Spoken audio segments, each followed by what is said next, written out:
Hi ಗೆಳೆಯರೇ, ಎಲ್ಲರೂ ಹೇಗಿದ್ದೀರಾ? ಎಲ್ಲರೂ ಹ್ಯಾಪಿಯಾಗಿದ್ದೀರಾ ಅಂತ ತಿಳಿತೀನಿ. ನೋಡಿ, ಇವತ್ತು ನಾನೊಂದು ಚೈನೀಸ್ ಚಿಕನ್ ಮಾಡಿ ತೋರಿಸ್ತಾ ಇದ್ದೀನಿ. ಬೇಕಾಗಿದ್ದು ಚಿಕನ್ನು, ಅದಕ್ಕೆ ಜಿಂಜರ್ ಗಾರ್ಲಿಕ್ ಪೇಸ್ಟ್, ಸ್ವಲ್ಪ ಬ್ಲ್ಯಾಕ್ ಪೆಪ್ಪರ್ ಮತ್ತು ಕಾರ್ನ್ಫ್ಲವರ್, ಉಪ್ಪು, ಒಂದು ಸ್ವಲ್ಪ ಸಕ್ಕರೆ ಇಷ್ಟನ್ನು ಹಾಕಿ, ಮತ್ತು ಸ್ವಲ್ಪ ಸೋಯಾ ಸಾಸ್ ಇಷ್ಟನ್ನು ಹಾಕಿ ನಾನು ಮ್ಯಾರಿನೇಟ್ ಮಾಡಿದ್ದೀನಿ.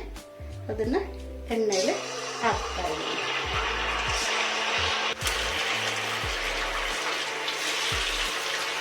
ಮತ್ತು ಬೇಕಾಗಿರೋದು ಬೆಳ್ಳುಳ್ಳಿ ಮತ್ತು ಬ್ಲ್ಯಾಕ್ ಪೆಪ್ಪರ್. ಬೆಳ್ಳುಳ್ಳಿನ ಚಾಪ್ ಮಾಡಿ ಇಟ್ಕೊಂಡಿದ್ದೀನಿ, ಸ್ವಲ್ಪ ಸಕ್ಕರೆ, ಸ್ವಲ್ಪ ಉಪ್ಪು, ಸ್ಪ್ರಿಂಗ್ ಆನಿಯನ್ ಇರುತ್ತಲ್ಲ ಅದು, ಆಮೇಲೆ ಸ್ಪ್ರಿಂಗ್ ಆನಿಯನ್ದು ದಂಟು, ಕ್ಯಾರೆಟ್, ಕ್ಯಾಪ್ಸಿಕಮ್, ಕ್ಯಾಬೇಜ್, ಕಾರ್ನ್ಫ್ಲವರ್ ನೀರಲ್ಲಿ ಹಾಕಿಟ್ಟಿದ್ದೀನಿ 2 spoon, soya sauce, vinegar, chilli sauce ಮತ್ತು ಟೊಮೆಟೊ ಸಾಸ್ ಇಷ್ಟನ್ನು ಹಾಕಿ ನಾನು ಎಲ್ಲದೂ 2 ಟೀ ಸ್ಪೂನ್ ಹಾಕಿದ್ದೀನಿ.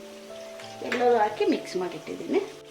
ನೋಡಿ, ಚಿಕನ್ ಆಲ್ಮೋಸ್ಟ್ ಬೆಂದಿದೆ. ತುಂಬ ಕೆಂಪಾಗಬೇಕಂತ ಇಲ್ಲ, ಇಷ್ಟಾದರೆ ಸಾಕು. ಅದೇನಂದರೆ ಕಾರ್ನ್ಫ್ಲವರ್ ಆಗಿದ್ದರಿಂದ ಅದು ಬೆಳ್ಳಗೆ ಇರುತ್ತೆ. ನಾನು ಬೋನ್ಲೆಸ್ ಚಿಕನ್ ಹಾಕೊಂಡಿರೋದು, ನಿಮಗೆ ಯಾವ್ದು ಬೇಕೋ ಅದು ಹಾಕಿ.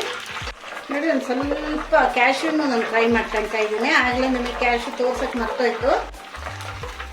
ಸ್ವಲ್ಪ ಎಣ್ಣೆ ಹಾಕೊಂಡೆ, ತುಂಬ ಎಣ್ಣೆ ಬೇಕಿಲ್ಲ, 1 ಟೇಬಲ್ ಸ್ಪೂನ್ ಅಷ್ಟು ಎಣ್ಣೆ ಹಾಕೊಂಡಿದ್ದೀನಿ. ಅದಾದಮೇಲೆ ಬೆಳ್ಳುಳ್ಳಿ ಚಾಪ್ ಮಾಡಿದ್ದು ಹಾಕೊಂಡೆ. ಅದು ಸ್ವಲ್ಪ ಬಾಡಿಸಿದ ಮೇಲೆ ಈರುಳ್ಳಿ, ಸ್ಪ್ರಿಂಗ್ ಆನಿಯನ್ ಈರುಳ್ಳಿ ಇರುತ್ತಲ್ಲ, ಆ ಈರುಳ್ಳಿನೇ ಹಾಕೊಂಡಿದ್ದೀನಿ. ನೀವು ಬೇಕಾದ್ರೆ ಆ ಈರುಳ್ಳಿ ಇಲ್ಲ ಅಂದರೆ ಇದೇ ಈರುಳ್ಳಿ ಹಾಕಿ. ಆಮೇಲೆ ಅದು ಸ್ವಲ್ಪ ಬಾಡಿಸಿದ ಮೇಲೆ ಕ್ಯಾಪ್ಸಿಕಮ್ ಮತ್ತು ಕ್ಯಾಬೇಜ್ ಇದು 3 ಹಾಕಿದ್ದೀನಿ. ಅದರಲ್ಲಿ ನಾನು ಸುಮ್ಮನೆ ಒಂದೋ ಎರಡೋ ನಾನು ಬೀನ್ಸ್ ಹಾಕೊಂಡಿದ್ದೀನಿ ಅಷ್ಟೇ, ತುಂಬ ಹಾಕಿಲ್ಲ, 1-2 ಹಾಕೊಂಡಿದ್ದೀನಿ. ಅದಿಷ್ಟು ಹಾಕೊಂಡೆ ಅಷ್ಟೇ. ಉಪ್ಪು ಹಾಕೊಂಡಿದ್ದೀನಿ. ಉಪ್ಪು ಮಾತ್ರ ನೀವು ನೋಡಿ ಹಾಕೊಳ್ಬೇಕು, ಏಕೆಂದರೆ ಸೋಯಾ ಸಾಸಲ್ಲೂ ಇರುತ್ತೆ ಮತ್ತು ಚಿಕನ್ನಲ್ಲೂ ಹಾಕಿದ್ದೀನಿ. ಆ ಕಾರಣದಿಂದ ಇದೆಲ್ಲ ತುಂಬ ಬೆಂದು ಹೋಗ್ಬೇಕಂತ ಇಲ್ಲ, ಸ್ವಲ್ಪ ಹಸಿ ಇದ್ದರೂ ಪರವಾಗಿಲ್ಲ.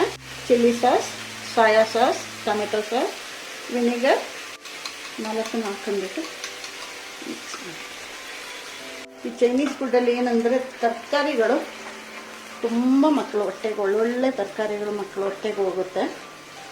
ಯಾವುದಕ್ಕಾಗಲಿ ಅಷ್ಟೇ, ಫ್ರೈಡ್ ರೈಸ್ಗಾಗಲಿ, ಚಿಕನ್ಗಾಗಲಿ, ಸೂಪ್ಗಳಿಗಾಗಲಿ ಚೈನೀಸ್ ಮಾಡಿದರೆ ಅದೆಲ್ಲ ಒಂದು ಅಡ್ವಾಂಟೇಜ್.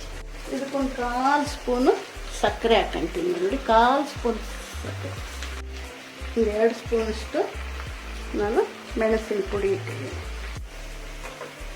ನೀವು ಬೇಕಾದ್ರೆ ಚಿಕನ್ನ ಇನ್ನೂ ಚಿಕ್ಕದಾಗಿ ಕಟ್ಟು ಬೇಕಾದ್ರೂ ಮಾಡ್ಕೋಬೋದು. ಕಾರ್ನ್ಫ್ಲವರ್ನ ನೀರಲ್ಲಿ ಹಾಕಿದ್ಮೇಲೆ ಇದನ್ನು ಮಿಕ್ಸ್ ಮಾಡಿಬಿಟ್ಟು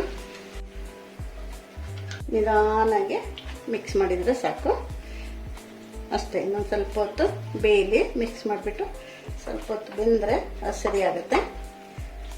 ನೋಡಿ, ಶೇಜ್ವಾನ್ ಚಿಕನ್ ರೆಡಿ. ಎಲ್ಲರೂ ಮಾಡಿ, ಎಲ್ಲರಿಗೂ ಇಷ್ಟ ಆಗುತ್ತೆ. ಮಕ್ಕಳಿಗೆಲ್ಲ ತುಂಬ ಇಷ್ಟ ಆಗುತ್ತೆ, ಯಾಕೆಂದರೆ ಇದರಲ್ಲಿ ಏನು ಅಂಥ ಖಾರ ಏನಿಲ್ಲ.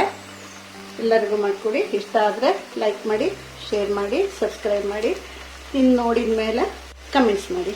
Thank you very much.